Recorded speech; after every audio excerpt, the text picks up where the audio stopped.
नमस्कार, मैं हूं दीपाली और हमारे इस खास कार्यक्रम में आप सभी का बहुत बहुत स्वागत है। आज हम इस खास कार्यक्रम में बात करेंगे भाई दूज की। तो भाई दूज के साथ आज 5 दिवसीय दीपोत्सव का समापन हो रहा है। आज के दिन बहनें अपने भाई के तिलक लगाकर उनकी लंबी उम्र और सुखी जीवन की कामना किया करती है। इस दिन भाई अपनी बहन के यहाँ भोजन करते हैं। हर साल कार्तिक मास के शुक्ल पक्ष की द्वितीय तिथि पर भाई दूज मनाया जाता है। हिंदू पंचांग के अनुसार भाई दूज कार्तिक शुक्ल पक्ष की द्वितीय तिथि को मनाया जाता है। भाई दूज का आज सबसे खास मुहूर्त बता दें दोपहर 1:10 से लेकर 3:22 तक है और इसके बाद राहु काल शुरू हो जाएगा। भाई दूज पर भाई की आरती उतारते वक्त बहन की थाली में सिंदूर, फूल, चावल के दाने, सुपारी, पान का पत्ता, चांदी का सिक्का, नारियल, फूल, माला, मिठाई और कलावा, दूब, घास और केला जरूर होना चाहिए और इन सभी चीजों के बिना भाई दूज का त्योहार अधूरा माना जाता है। तो आज के दिन का आपको बता दें कि खास महत्व होता है और कई सवाल जो है हमारे मन में आते हैं कि किस तरीके से भाई दूज पर अपने भाई की आरती उतारनी चाहिए। उनके सभी सवालों के जवाब आज हमारे इस खास कार्यक्रम में आपको जरूर मिलेंगे। तो आपको बता दें कि मोहित शुक्ल आचार्य जी हमारे साथ इस खास कार्यक्रम में जुड़ गए हैं। आचार्य जी, बहुत बहुत स्वागत है खबर फास्ट पर आपका। आचार्य जी, आज भाई दूज है और बहनें जो है खासा उत्साह उनमें देखने को मिलता है। भाई दूज के दिन अगर बात की जाए तो महिमा क्या है भाई दूज की, क्यों मनाया जाता है, वो जरा आपसे समझना चाहेंगे।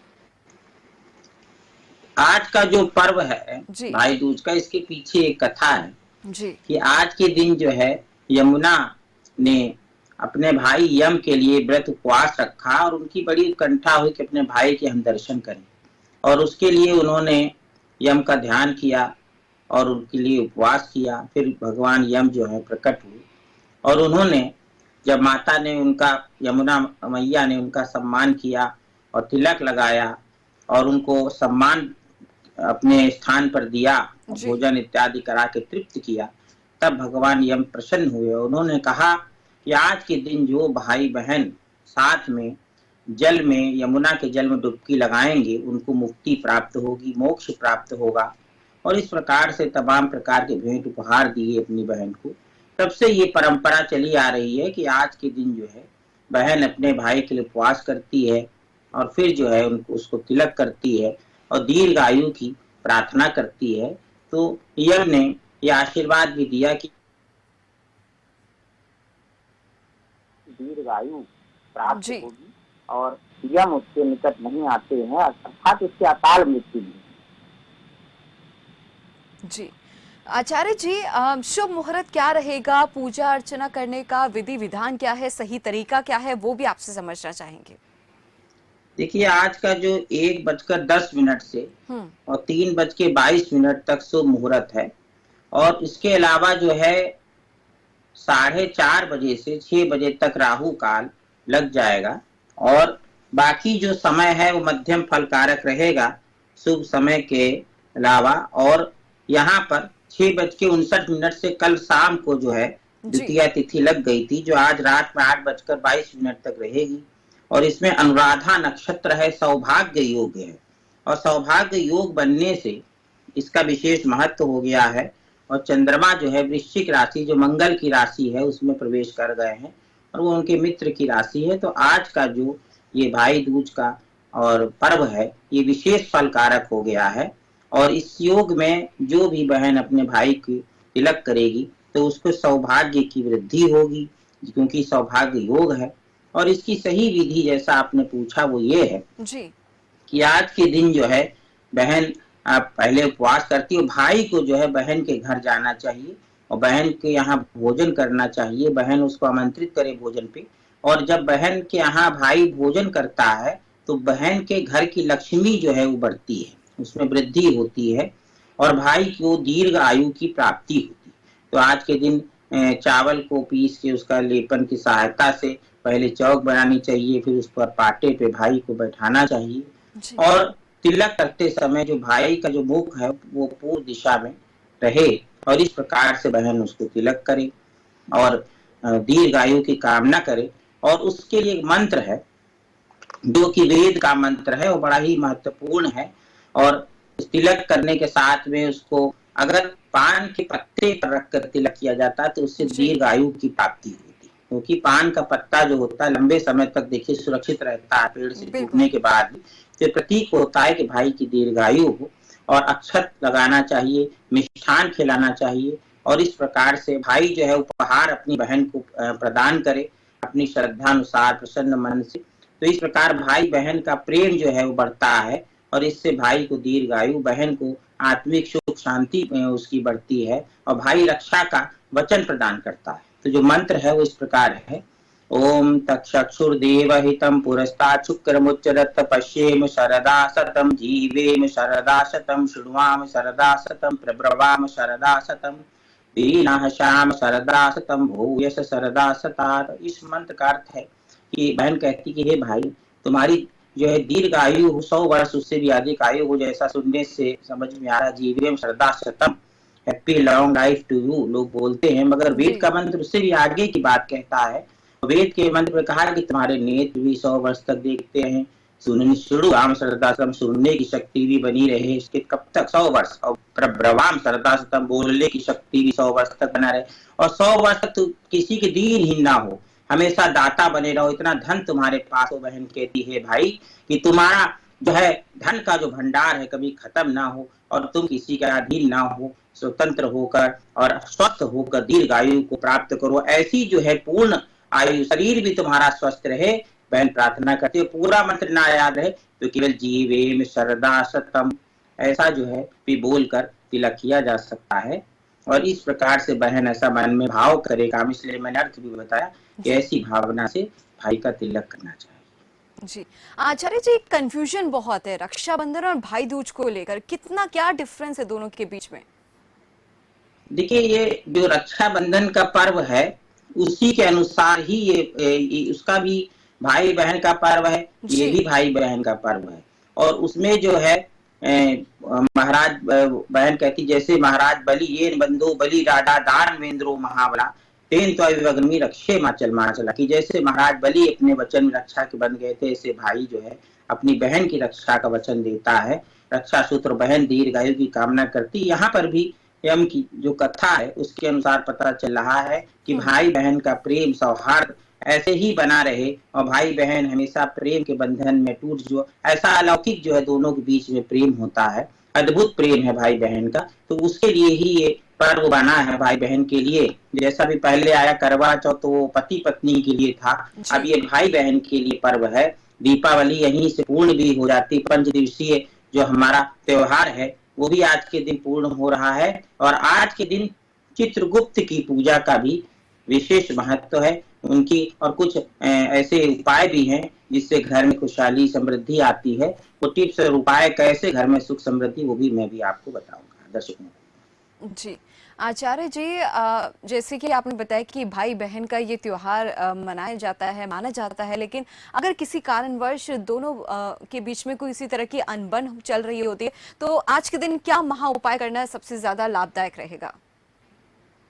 देखिए, आज के दिन जो है भाई बहन को झगड़ा नहीं करना चाहिए, उनके प्रति जो है आपस से, इसीलिए आपने कहा ना कि पहले रक्षाबंधन आए, फिर ये थोड़े थोड़े दिन में अगर अनबन झगड़ा हो तो उसको समाप्त कर देना चाहिए, और दोनों के प्रति जो है अटूट बिल्कुल प्रेम बना रहे, इसके लिए बहन उपवास करती है और भाई के लिए भगवान से प्रार्थना करती है। आज के दिन चित्रगुप्त का, पहले प्रातः काल स्नान करके चित्रगुप्त का भी पूजन होता है, और चित्रगुप्त के पूजन में लेखनी का जो है विशेष पूजन होता है। चित्रगुप्त का एक पीला कपड़ा चौकी बिछा के चित्रगुप्त का चित्र रखिए, और उसके सामने बहुत जगह परंपरा है, लोग अवश्य पूजा करते हैं, और चित्र रखकर धूप दीप नैवेद्य पुष्प और पीले रंग की मिठाई ये सब चित्रगुप्त को चढ़ाइए। ओम चित्रगुप्ताय नमः मंत्र का पाठ करना चाहिए।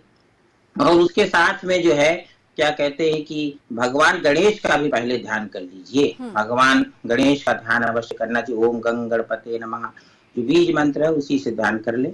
और उसके उपरांत जो है एक लेखनी वहां रखनी चाहिए नई, और साथ में दवा जो शाही होती है उसका भी पूजन होता है, और उसमें रोली अक्षत लगाकर और एक अलावा उसमें सूत्र रक्षा सूत्र बांधा जाता है, और फिर उसको रख कर जो है भगवान चित्रगुप्त से प्रार्थना की जाती है, उनको समर्पित किया जाता है। फिर एक सादे कागज पर हल्दी लगा दें और उसमें ओम श्री गणेशाय नमः ऐसा मंत्र लिखें और फिर जो है ओम चित्रगुप्ताय नमः 11 बार जो है मंत्र लिखना चाहिए। और फिर उस कलम को और कागज को मोड़ के भगवान चित्रगुप्त के चरणों में रख दे और कलम को जी। अपने पास रख के उसका प्रयोग करना चाहिए। तो वर्ष भर तक विद्या की प्राप्ति होती है।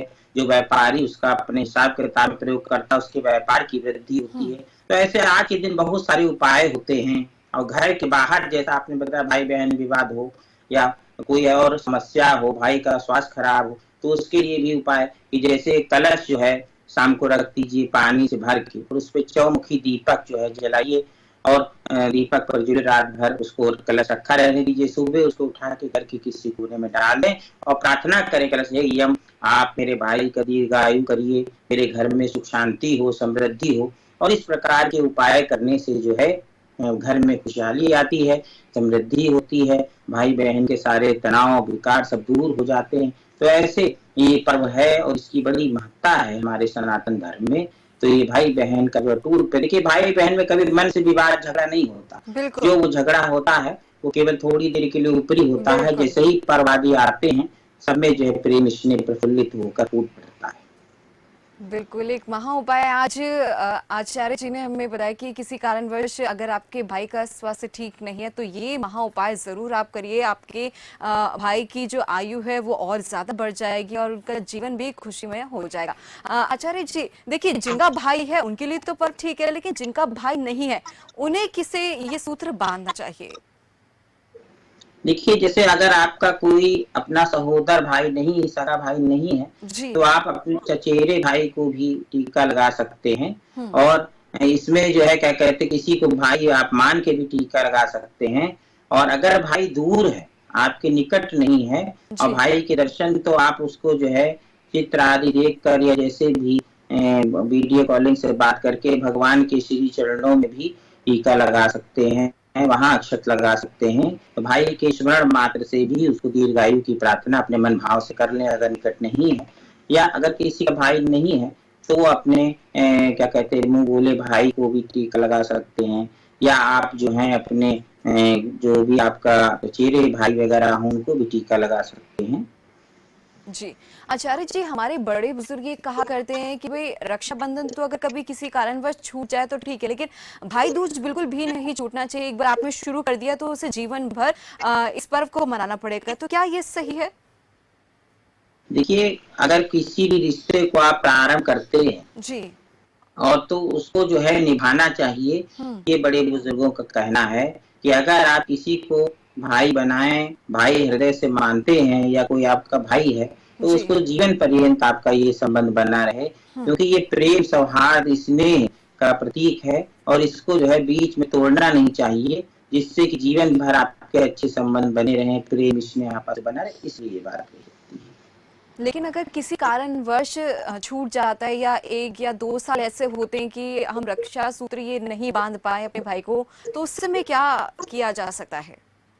देखिए जैसा मैंने अभी बताया कि जैसे किसी कारण से भाई विदेश में है, दूर है, तो आप उनसे टेलीफोन के जरिए बात करिए, वीडियो कॉलिंग के जरिए बात करिए, पर्व के दिन बात करिए और भगवान के श्री चरणों में, भगवान कृष्ण के श्री चरणों में, भगवान श्री हरि विष्णु के श्री चरणों में टीका लगा दीजिए भाई के नाम से और अक्षत लगाइए, प्रभु से प्रार्थना करिए कि हे भाई, हमारा जो भाई है प्रभु वो इतनी दूर है, हमारे निकट नहीं आप उपस्थित हो पा रहा है। और अगर रक्षाबंधन है तो वहां पर रक्षा सूत्र भी चढ़ा दीजिए कि उसको दीर्घायु प्रदान करें।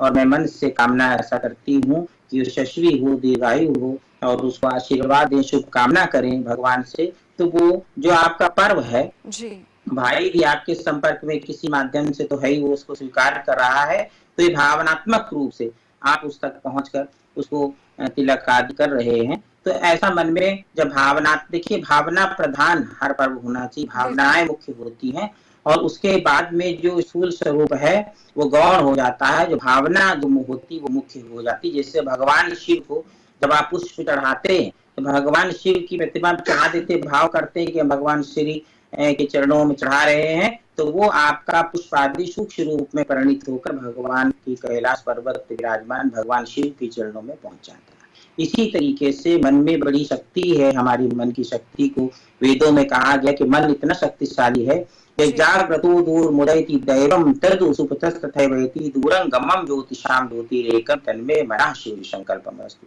मन के भाव में ऐसी शक्ति की जैसा हम जागते हुए संसार देखते हैं जी। और जैसे सुप्त अवस्था में होते हैं, सोने पर भी स्वप्न में हम ऐसे ही संसार का सृजन कर लेते हैं। तो मन में इतनी शक्ति पूरी सृष्टि बना लेता है। तो ऐसा जो है मन की शक्ति है, तो मन शक्ति से आप ऐसी पूजा कर सकते हैं और अपने भाई के लिए दीर्घायु की कामना कर सकते हैं। जी आचार्य जी, अगर गिफ्ट की बात आती है, उपहार की बात आती है, तो भाइयों में बहुत ज्यादा कंफ्यूजन होती है कि अपनी बहन को क्या तोहफे में दे, तो क्या तोहफा देना ज्यादा सही रहेगा? देखिए, अपने बहन को जो भी आप उपहार में दें, अपने मन से श्रद्धा भाव से अपने सामर्थ्य अनुसार दे। बहन को जो भी भाई दे, प्रेम स्नेह से उसको ग्रहण करना चाहिए। कभी ये नहीं सोचना चाहिए कि भाई हमको छोटा उपहार दिया या हम कामना कर रहे थे अधिक की और उसने हमें कम दिया। जो भी प्रेम स्नेह से प्राप्त हो जाए वो बहन को ग्रहण कर लेना चाहिए। और भाई को जो है वो बहन को बड़े मन से और जितना अधिक, देखिए दान का एक नियम होता है कि जब आप किसी को कुछ दे तो देने वाले को सोचना चाहिए हम अपने अधिक से अधिक सामर्थ्य अनुसार दें, और लेने वाले को जो मिल जाए, मिले जो प्रेम से तिल भी तो ठुकराना नहीं चाहिए। निरादर से मिले दौलत जमाने की तो मत छूना, जमाने की तो मत छूना। और मिले जो प्रेम से तिल भी तो ठुकराना नहीं चाहिए। तो ये जो है हमारी कई कथाएं भी आई हैं ऐसे पर्वों के लिए, जिन्हें बताया गया कि भाई ने जो है अपने सामर्थ्य अनुसार छोटा मोटा उपहार दिया, तो कभी कभी बहन निरादर किया तो उससे उसका अपमान हुआ। और अगर जो है भाई ने जिसका सामर्थ्य है वो अच्छे से उपहार दे, मगर निरादर से नहीं देना चाहिए। ये नहीं कि लो बहन तुम रखो, तुम्हारा बड़ा मन था, मैं लोग ले आया, ऐसे नहीं, बड़े श्रद्धा भाव से देना चाहिए। और प्रेम से अगर तिल भी मिल जाए तो वो भी बहुत महत्वपूर्ण है। निरादर से मिली दौलत भी था कि बहन अपने भाई का सम्मान करती है और भाई जो है वो बहन का सम्मान बढ़ाने के लिए उसको उपहार देता है। तो ये मान सम्मान का पर्व है। और एक कहावत है हमारे कि मान का पान भला। तो जो मान से हृदय से भाव से जो भी वस्तु बहन को आप वस्त्र दे सकते हैं, उसको जो है जो भी आपके पास ज्वेलरी दे सकते हैं, आप उसको वस्त्र आदि दे सकते हैं, आप उसके लिए कोई सामग्री दे सकते हैं, मगर जो भी सामग्री दें वो अपने पवित्र भाव से दें। और बहन को भी छोटी से छोटा उपहार भी, अगर पुष्प भी भाई दे रहा है तो उसको भी श्रद्धा भाव से ग्रहण कर लेना चाहिए। जी आचार्य जी, जैसे कि रक्षाबंधन में हम लोग देखते हैं कि बहनें जो हैं अपने भाई के साथ साथ भाभी को भी राखी बांधा करती है, तो क्या इस समय भाई दूज के समय भी सूत्र भाभी को बांधा जा सकता है? देखिए, भाई दूज बेबी तो एक मुख्यता जो है ये भाई बहन का ही पर्व है जी। मगर चूंकि ऐसा लोग कहते हैं, कर भाव आ जाता है कि ये भाई की अर्धांगिनी है, इस भाव से लोग तिलक कर देते हैं। तो तिलक किसी को भी आप करने के पर्व का अवसर है, करने में कोई उससे हानि नहीं होती है, मगर मुख्य जो यहाँ पर पर्व है वो भाई बहन के ही मध्य है। जी, पांचांग क्या कहता है आज का आचार्य जी, वो जरा बताएं हमारे दर्शकों को। देखिए, जैसा मैंने अभी आपको बताया था कि आज जो है सौभाग्य योग है और आज के दिन जो है चंद्रमा अपने मित्र की राशि वृश्चिक राशि में विद्यमान है, राधा नक्षत्र है। तो ये जो नक्षत्रों का जो योग आ रहा है, सौभाग्य योग आ रहा है, रविवार का दिन आ रहा है, तो ये सारे योग मिलके आज के पर्व को विशेष महत्वपूर्ण बना दे रहे हैं, जिससे जो है इस पर्व पर जो बहन अपने भाई को तिलक करती है तो उसको अखंड सौभाग्य की प्राप्ति होती और ऐसा सौभाग्य की वृद्धि होती, भाई की उन्नति होती है, दीर्घायु होती है, यशस्वी होता है। और बहन के घर में श्री हमेशा विद्यमान रहती, लक्ष्मी हमेशा वास करती है, तो लक्ष्मी प्रसन्न होती है देवी। और इस प्रकार से ये भाई बहन का जो पर्व है और इसको आज के दिन जैसा मैंने बताया यम की पूजा भी होती, चित्रगुप्त की भी होती है, और माँ लक्ष्मी जैसा दीपावली की प्रमुख जो देवी है वो भी पर्व आज पूर्ण हो रहा है। तो माता लक्ष्मी आज के दिन आशीर्वाद प्रदान करती हैं भाई और बहन को, और जो ये शुभ योग बन रहे हैं इनके प्रभाव से पर्व का जो महत्व है वो और अधिक बढ़ गया है। और अगर आज के दिन कुछ दान करना चाहे तो क्या कुछ दान किया जा सकता है जरूरतमंद को? देखिए आज की जो दिन है जी। उसमें दान तो हमारे यहाँ बहुत धर्म का स्कंद है, दान दान की बिल्कुल। बड़ी महिमा कही गई है। बिल्कुल। और दान हर पर्व कोई ऐसा होता नहीं जिसमें दान न किया जाए। तो इस प्रकार से अगर कोई भी जो है आपको व्यक्ति दिखता है तो सबसे बड़ी चीज है कि आज के दिन उसको मिष्ठान जो अवश्य दें। और आज के दिन जो है पीले मिष्ठान का जो है दान करना महत्वपूर्ण माना गया है। और वस्त्र आदि का दान करना चाहिए, पीले वस्त्रों का दान करना चाहिए इस प्रकार से। और काले जो वस्त्र हैं उनको जो है अवॉइड करना चाहिए, उनको देना लेना ग्रहण करना या उपहार में देना ये जो है नहीं करना चाहिए। तो क्योंकि उसका जो है वो उत्तम फल नहीं कहा गया है। चमड़े आदि की जो सामग्री है उसका भी जी। निषेध किया गया है, उसको भी नहीं देना चाहिए, ना किसी से लेना चाहिए। और जो है सात्विक आहार का आज बहुत महत्वपूर्ण है कि जब बहन भोजन बनाए भाई तो भी सात्विक, और आप किसी अन्य को भी अगर भोजन दें कि जैसा कि हमारे यहाँ गऊ के लिए भोजन निकाला जाता है, श्वान के लिए जी। निकाला जाता है, कौवे के हर गृहस्थ को 6 जगह बताते भोजन निकालना चाहिए, पंच महायज्ञ बताए गए हैं। तो वो सब में जो है सात्विक आहार की को बताया गया, सात्विक आहार ही ग्रहण करना चाहिए। प्रयास करना चाहिए कि प्याज लहसुन का भी जो है आज के दिन सेवन न करें, भाई को भी न खिलाएं। तो ऐसा सात्विक आहार का तात्पर्य सात्विक आहार दीर्घ आयु को देने वाला होता है। तामसिक से श्रेष्ठ राजसिक और राजसिक से श्रेष्ठ जो है सात्विक आहार को माना गया है। उससे रोग आदि की निवृत्ति होती है, रोग आदि नहीं होते हैं, मन में पवित्र भाव आते हैं। तो जी। सतो गुण जो है भगवान विष्णु का ये सतो गुण है, तो उसको धारण करने से ऐसी जो है दीर्घ आयु हो और समाज का भी कल्याण हो, अपना भी हो और भाई का भी हो, इस पवित्र भाव से ऐसे निर्देश दिए गए। जी। आचार्य जी, अगर ज्योतिषानुसार देखा जाए तो ग्रहों की चाल आज के दिन कैसी रहेगी? कौन से ग्रह के लिए जो आज का दिन जो है उतना लाभदायक नहीं रहेगा, वो जरा आपसे समझना चाहेंगे। देखिए आज के दिन जैसा मैंने बताया कि जो शाम को 4:30 से 6 बजे तक राहु काल जब हम्म। रहेगा तब जो है विशेषकर जो है उस समय भाई को बिल्कुल तिलक ना करिए। और बाकी आज के दिन बहुत अच्छे योग बने हुए हैं। चंद्रमा जो है वो अपने मित्र की राशि में बैठे हुए हैं। सूर्य थोड़ा सा अवश्य जो है वो शनि की नीच राशि में है और इसी प्रकार से शनि अपनी स्व राशि में है। तो ग्रहों की स्थिति जो है बहुत अच्छी है। शुक्र बृहस्पति के घर में बैठे हुए हैं और बुध जो है वो वृश्चिक राशि में। इस प्रकार से बृहस्पति जो है वो वृष जी। राशि में है। तो ग्रहों की स्थिति बहुत अच्छी बनी हुई है, बहुत शुभ योग आज के दिन बने हुए हैं। और आज के दिन जो ग्रहों की स्थिति उसका अवश्य लाभ सबको प्राप्त होगा। जी। मगर राहु काल का विशेष ध्यान रखा जाता है कि राहु बिल्कुल। काल में कोई भी कार्य, पवित्र कार्य, शुभ कार्य जो है वो नहीं करना चाहिए, उससे अशुभता प्राप्त होती है। और जिन बहन का विवाह, जो अविवाहित हैं जो बहनों को, तो जी। उनके लिए जो मैंने बताया कि भोजन बनाएं, भाई को बिल्कुल। खिलाएं, उनके लिए नियम नहीं लगता है। तो जिन जो भाई बहनें अभी कुंवारी घर में हैं वो सिर्फ भाई को तिलक करें, उसको मिष्ठान की इत्यादि खिलाएं। भाई बहन को जो है वो अपनी तरफ से जो भी भेंट देना चाहे भेंट दे, दक्षिणा देना चाहे दक्षिणा। अगर कोई भेंट नहीं ला पाए जल्दी में या भूल गए तो आप दक्षिणा जो है वो देने मात्र से सारी उपहार आदि जो भी बहन को लेना हो, बहन आप ये दक्षिणा रखिए, इससे जो भी आपका भाव करे मन में आए वो आप लीजिए। ऐसा उससे प्रार्थना करके बहन को सम्मान करना चाहिए और उसको सम्मान के अनुसार। देखिए ये सारी जो दक्षिणा आदि देने का नियम है जी। ये सब सम्मान बढ़ाने के लिए है बिल्कुल। कि बहन का जो है सम्मान भाई बढ़ाता है। और बहन जो है भोजन आदि बनाकर जब उसका विवाह हो जाता है ससुराल में तो वो भाई के लिए, जिनका विवाह नहीं हुआ तो उनके लिए ये नियम नहीं है, वो घर में ही तिलक करके अपने और मिष्ठान आदि और उपहार ग्रहण कर लेते हैं, उसी से उनका ये पर्व पूर्ण हो जाता है। जी। आचार्य जी, चंद्रमा का जिक्र आपने यहाँ पर 2 बार किया है, लेकिन अगर चंद्रमा किसी का खराब है तो आज के दिन क्या महा उपाय किया जा सकता है?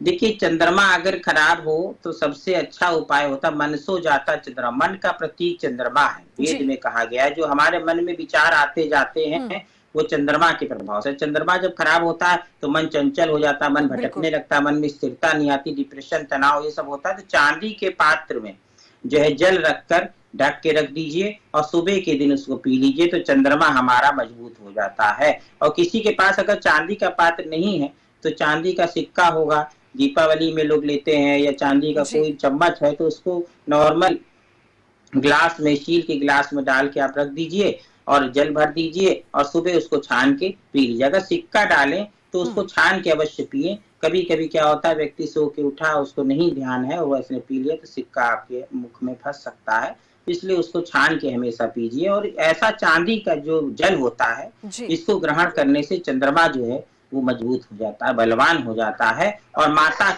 माता की सेवा करने से, वेद में एक मंत्र आया, उसमें कहते हैं कि माता पिता की जो सेवा है, वैसे जैसे पके हुए जो फल स्वतः वृक्ष से टूट के गिर जाते हैं, ऐसे रसीले जो फल हैं, प्रतीक है, और उस प्रकार से अच्छा भोजन करा के और अच्छे से अच्छे वस्त्र माता पिता को प्रदान करने से चंद्रमा जी। मजबूत होता है, और पिता की सेवा से सूर्य मजबूत होता है। तो ऐसे माता पिता की जब सेवा की जाती है, तो सूर्य और चंद्रमा दोनों ग्रह जो उस व्यक्ति के मजबूत रहते हैं। सूर्य आत्मबल का कारक है, चंद्रमा मनोबल का कारक है। जी। अगर किसी का आत्मबल और मनोबल मजबूत हो जाए, तो फिर उसको जीवन में हर चीज की प्राप्ति हो जाती है। इसीलिए कहते हैं कि माता पिता की सेवा से सब कुछ प्राप्त हो जाता है। बिल्कुल आचार्य जी, एक बहुत प्यारा मैसेज, बहुत प्यारा संदेश आपने यहाँ पर दिया है कि अगर किसी का चंद्रमा खराब है या फिर सूर्य खराब है तो माता पिता की सेवा जरूर करें, और आए दिन माता पिता की सेवा करने से आने वाले समय में बहुत अच्छा लाभ भी मिलता है और माता पिता भी कहीं ना कहीं खुश हो जाते हैं। बहुत अच्छा संदेश आपने आचार्य जी यहाँ पर दिया। चलिए, बहुत बहुत धन्यवाद आचार्य जी, आप हमारे साथ जुड़े और कीमती वक्त आपने हमें दिया। तो आचार्य मोहित शुक्ल जी से आज हमने बातचीत की है भाई दूज पर किस तरीके से तिलक करना चाहिए, क्या विधि विधान है, और अगर आपका चंद्रमा खराब है तो आज के दिन क्या महा उपाय करना चाहिए, और साथ ही साथ शुभ मुहूर्त भी आज आचार्य जी ने हमें बताया। तो उसी समय जाकर अपने भाई को तिलक करें और मंगल कामना, सुख समृद्धि की कामना यहाँ पर भाई के लिए जरूर करें। चलिए, फिलहाल के लिए मेरे साथ इस खास कार्यक्रम में बस इतना ही। देखते रहिए खबरफास्ट, दीजिए मुझे इजाजत। नमस्कार।